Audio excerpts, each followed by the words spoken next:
And you are live. Okay, House Education, Tuesday, February 18th, 2025. Our next period of time here, probably go for 45 minutes or so. Really just want to have the committee help me sort of plan testimony, what we want to hear, who we might want to hear from. You'll see our committee schedule now.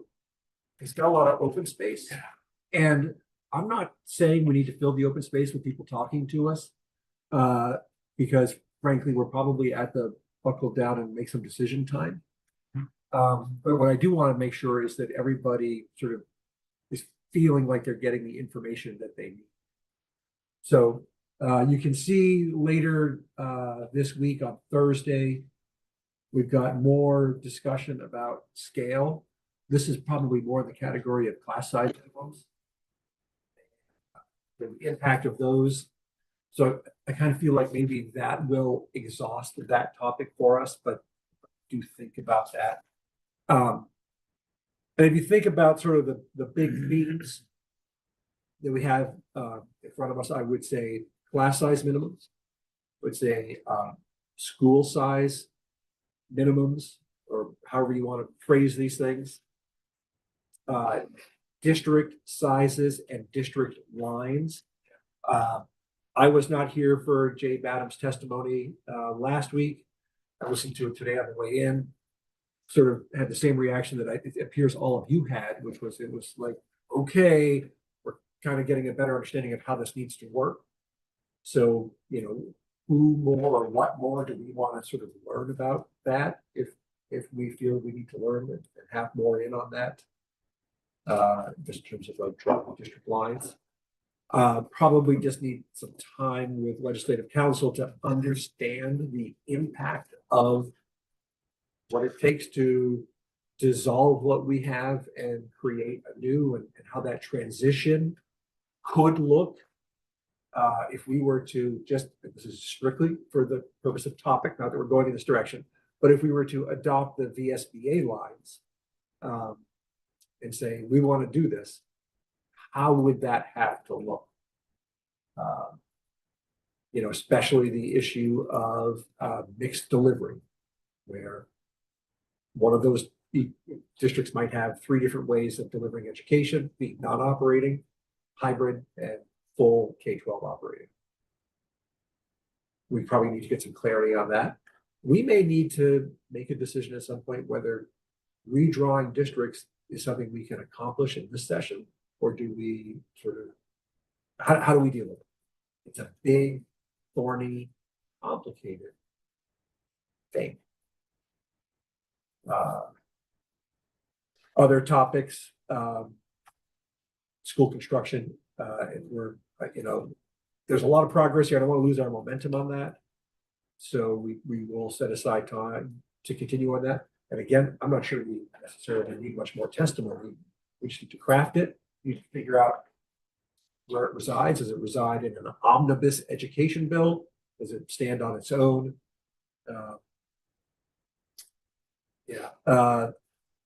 So that being said, I sort of throw it out to all of you to say, I feel like I'd like to hear more from the field on this, or I'd like to hear about that, or whatever it happens to be. Help me out here, top of the table.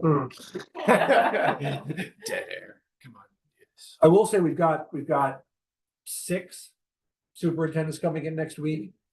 We've grouped it under the topic of instructional scale. It doesn't necessarily need to be restricted to class size minimums. We'll have them here as a resource. Period. Yes, Representative Long. It's more of a question. You mentioned it, and I guess the mixed delivery feels really important to me before district lines or anything like that. I need to understand how we recreate school districts of size that are currently in mixed delivery, because that's something that I've been held back by my area for quite some time. Yeah, let me just say, part of the way we'll approach this is we'll put some language on the table to look at. We've asked Beth to take some of these piece by piece.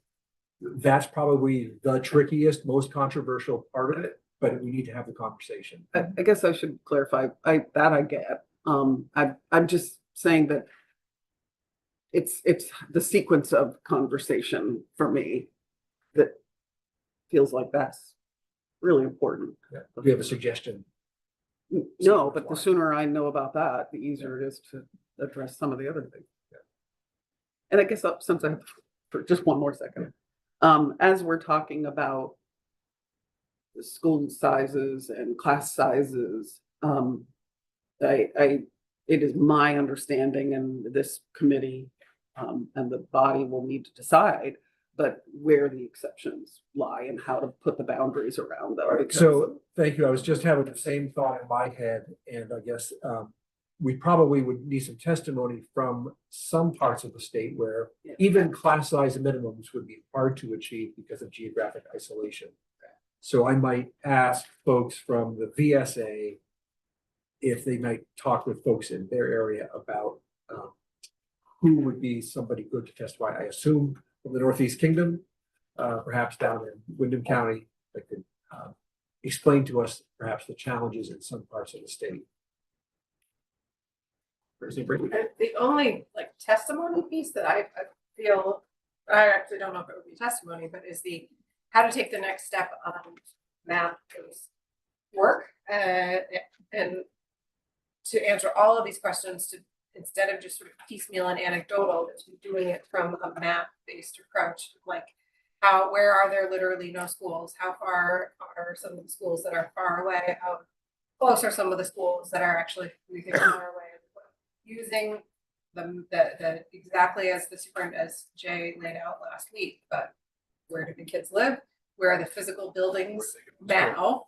And to me, one of the very few good things we have going for us in Vermont, because we have a lot of challenges, is the inventory of our buildings. We did really good work, and we've spent all this time and money getting an accurate assessment of our buildings. And so that we need to use that in the mapping as we make decisions, not just theoretical, oh, a building here, a building there. Where are literally our buildings and what condition are they in?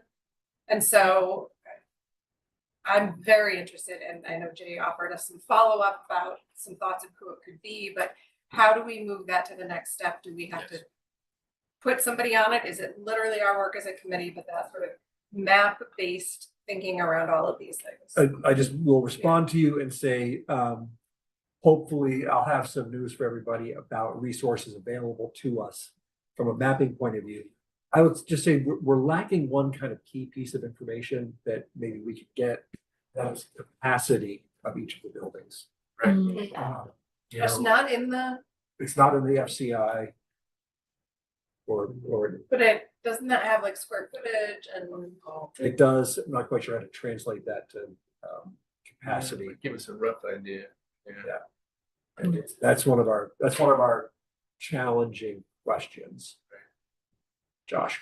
If, Yeah, go ahead. if the layperson wanted to find out that report on the inventory of the buildings and size and all that, where would they?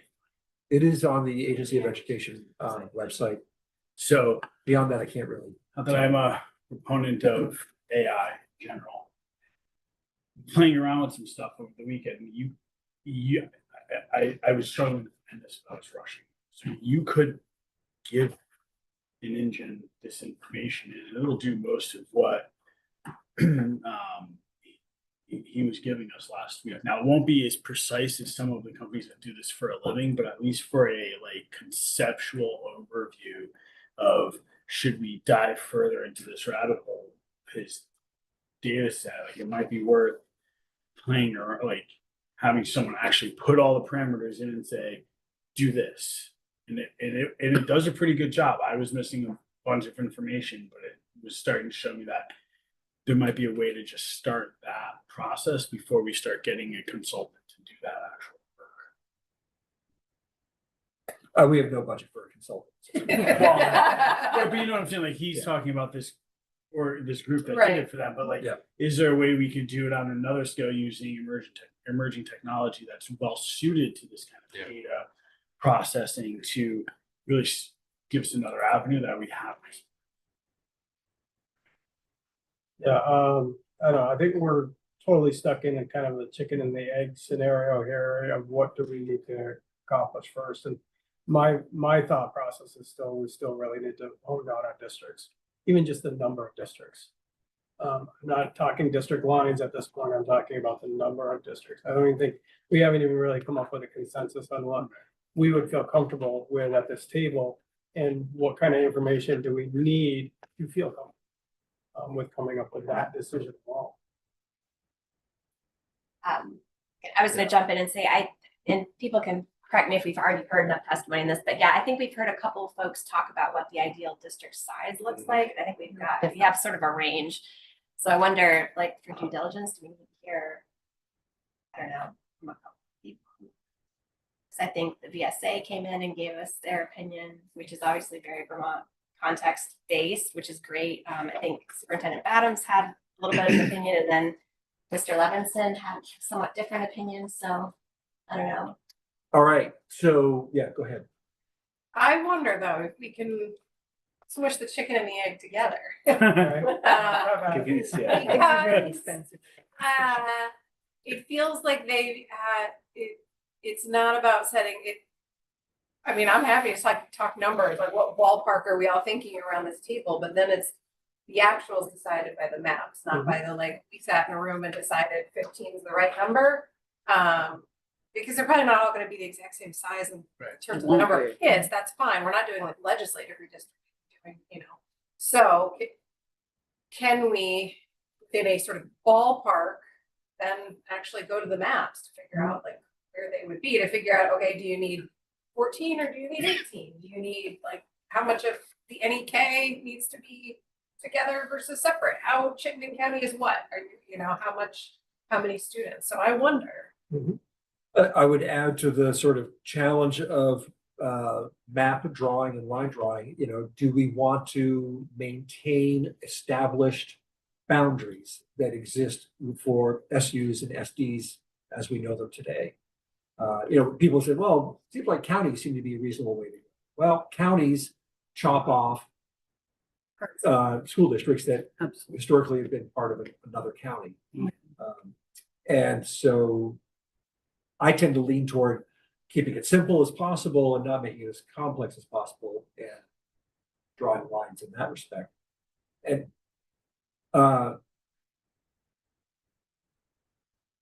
yeah, it seems like we're gonna have to have a good conversation right here among us, perhaps with a few representatives from the field sitting up there to help us as a resource. And we just decide a methodology and sort of values. We want to maintain traditional boundaries. Maybe we don't. Maybe we want to look at some of the absurdity that's out there of people who, for example, live right close to Montpelier High School, but because it's Berlin, they go to school at U32. I was thinking that's what some superintendents could probably tell us.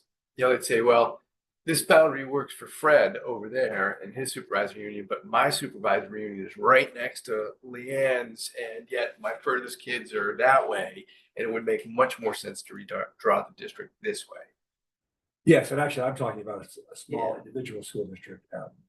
But we're not even talking about that. We're talking about much bigger districts. So, sort of what I said almost is irrelevant.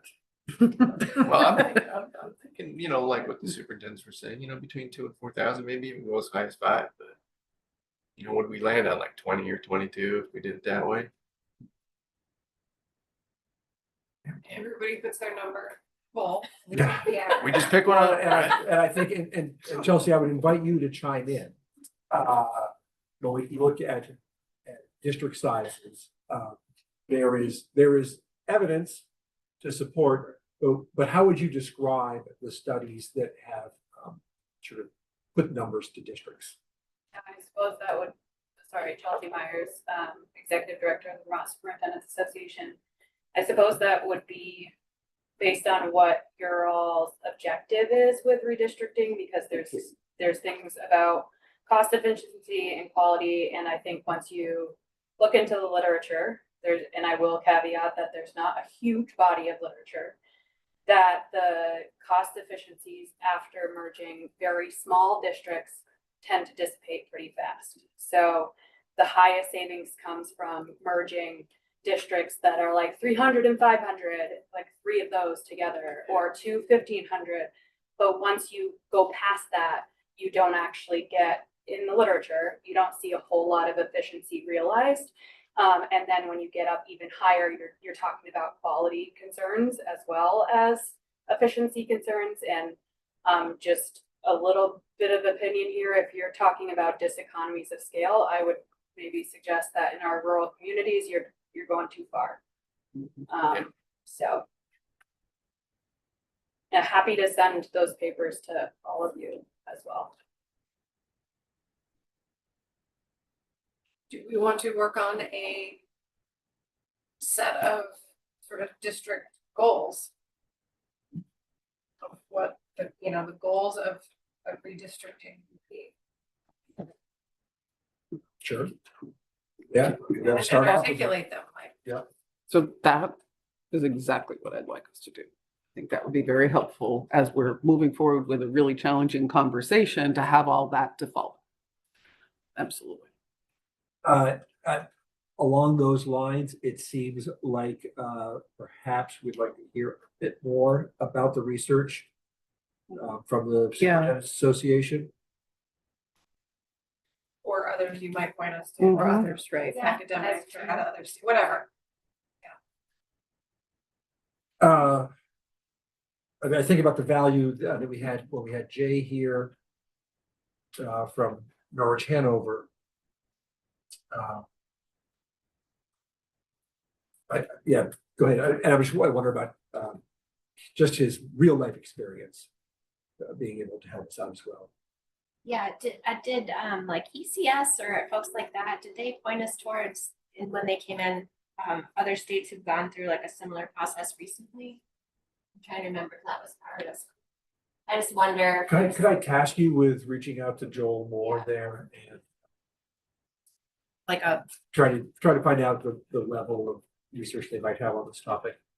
I felt like they might have said something about it, but. I think And I, recently I'll tell you changed. what I think about is staying within the political reality that is Vermont and what level of talk to the system comes first. We don't. We have had a system that has developed incrementally over the past 250 years. I'm not sure that there's sin in incremental change. Right. Big incremental change in this case.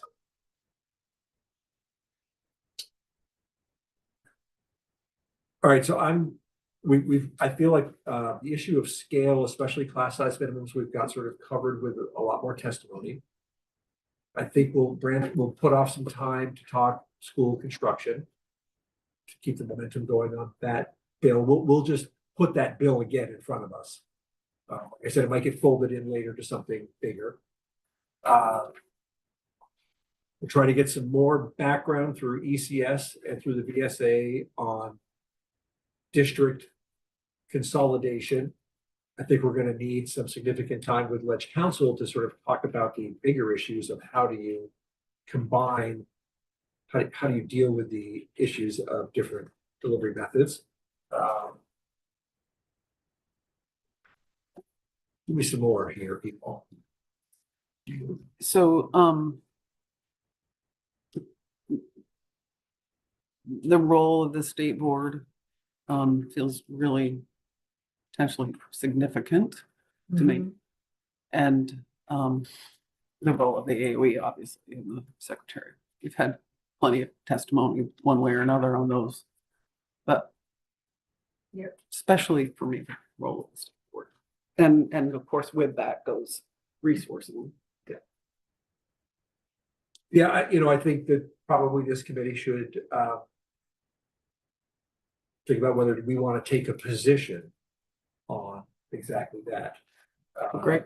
We have a profound shift in power proposed in the governor's transformation proposal.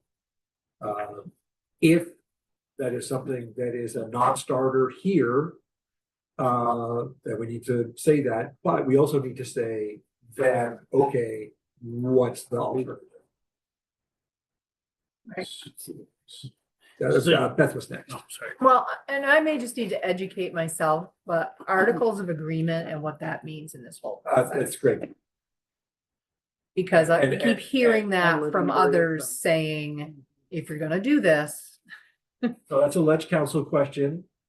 So we'll make that as part of our time with Ledge Council when we talk about redistricting. what does that mean? It would essentially eliminate articles of agreement. And how do you do that? That's the So, decision. yeah, One thing I will try to remember to check on is, so there's this issue that keeps coming up about if we are consolidating and consolidating leads to fewer schools, what do we do? What, we'll talk about it under school construction. What do we do for a community that might be losing a school? I don't know if we want to go there, but this has come up many times. If we are consolidating or organizing our districts differently, that would have potentially profound implications for bargaining and teacher contracts. And we keep avoiding that. Understandably, it's super complicated. I will say the more I understand, my sense is that the projected savings in the governor's plan are very much sort of shifting of teacher salaries from parts of our state to other parts. And, you know, in my own district, the realities that the model's built on are $20,000 to $30,000 off of what teachers actually make. I went to a housing panel last night that was a bitter reminder of the cost of housing and living in Chittenden County. And so, you know, on its face, do I want all teachers in Vermont to make the same? Yes, but it costs a lot more to live in South Burlington than it costs to live in Right. Other parts of the state. And that's not a reality we can legislate away. So the contracting, if we redraw lines, then when are, you know, how does that impact organizing contracts? Are we going to regional contracts? At what date? How does that, I mean, there's So I like would- so much labor law, I can't even fathom. And But it has huge cost implications. so that brings up another major issue as I see it, is if we, let's say we go to 12 districts, that's 12 school boards. What are the powers of each and every one of those boards, including negotiating a district-wide contract for all public school employees? And that, I And guess who'd have that's to the wanna do one that? I mean, so complicated, Agreed. but then the dollars are gonna be so big, Well, but we haven't even started to wade into it. yes. Let's remember, so again, I want to take advantage of the fact we've got 6 superintendents coming in.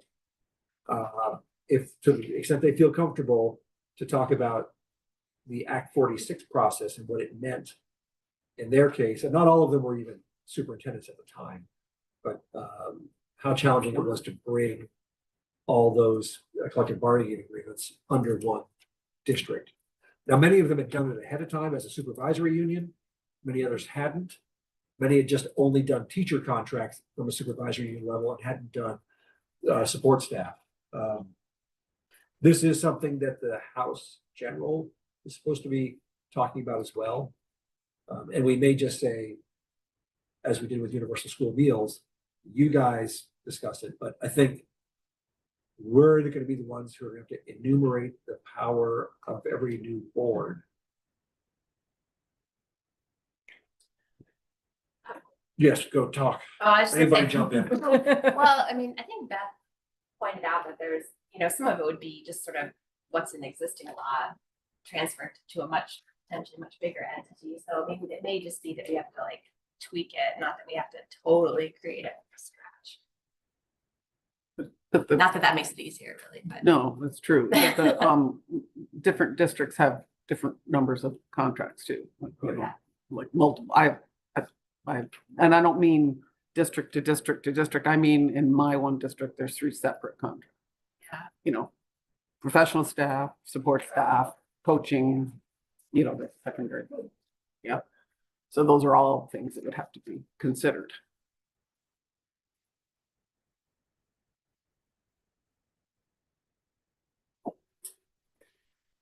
I don't, I don't know if there's like another set of mythical map data almost of like sort of the realm of teacher, average-ish teacher salaries in different parts of the state is also a sort of mapping. So, I don't know, That's all- maybe not, that That's- might be all there. more of a reality to figure out afterward, but depending on which way you go, I think we're either talking about raising some people's salaries or lowering some people's salary, like if we're talking about them being more common. Or do you set a timeline in which you sort of hold the highest and bring the lowest up to where that is? Or do you just sort of, you say, this is the job of the new school board of the district, Yeah. is to make it happen. And then, It- leave it there. And on this, I don't want to go down a rabbit hole of not understanding that there, because there's been so much that of the proposal that I haven't understood, and this is part of it. But, many people assume the proposal that says raise teachers' salaries isn't what you suggested, but that it is just eliminating staff to be able to, equalize it across. So, I want to make sure that we're very clear about what our values are around this, related to what you were just saying, because I think it's a really important issue. As we tick these off, I think, if nobody objects, I'm gonna have, somebody from the School Business Managers Association come in and I'm gonna have them tick off all the things that need to be thought of when we do this. It's gonna be overwhelming because we're talking about combining checking accounts. And we're gonna start there and we're gonna go up to collective bargaining in between. Just so we have a good sense of that. And that it's on the record as well, so that the public understands it. We can't just wave a magic wand. I think that's really important, and it would be very helpful to hear from business managers that are dealing with multiple size and variety of districts within. SU business. Manager. Yeah, it really is. I mean, that's where business managers land anyway.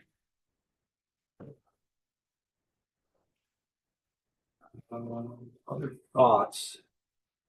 That's enough thoughts. The next 2 weeks. Are you feeling a little rude? No. All right, so I'm just gonna run through what I have written down here. That we would like some testimony on what the impact of sort of some of these ideas of scale would be on geographically isolated schools. And if you were to say, we want class size minimums, are there places in the state that can't achieve it You have to. even among multiple schools because the other schools are just too far away? Yep. Talk about mapping resources. We need to home in on the number of districts we believe is. But we'll do that based on our decisions as to what our goals are for these districts. State board and the governor's proposal for what the state board's role is.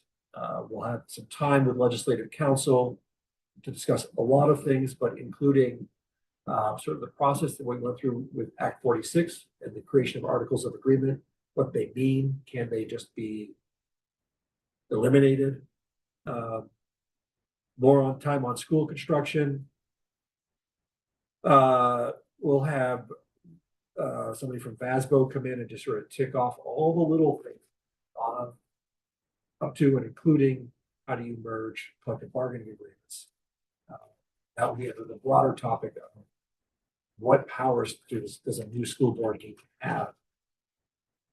It's going to be really overwhelming.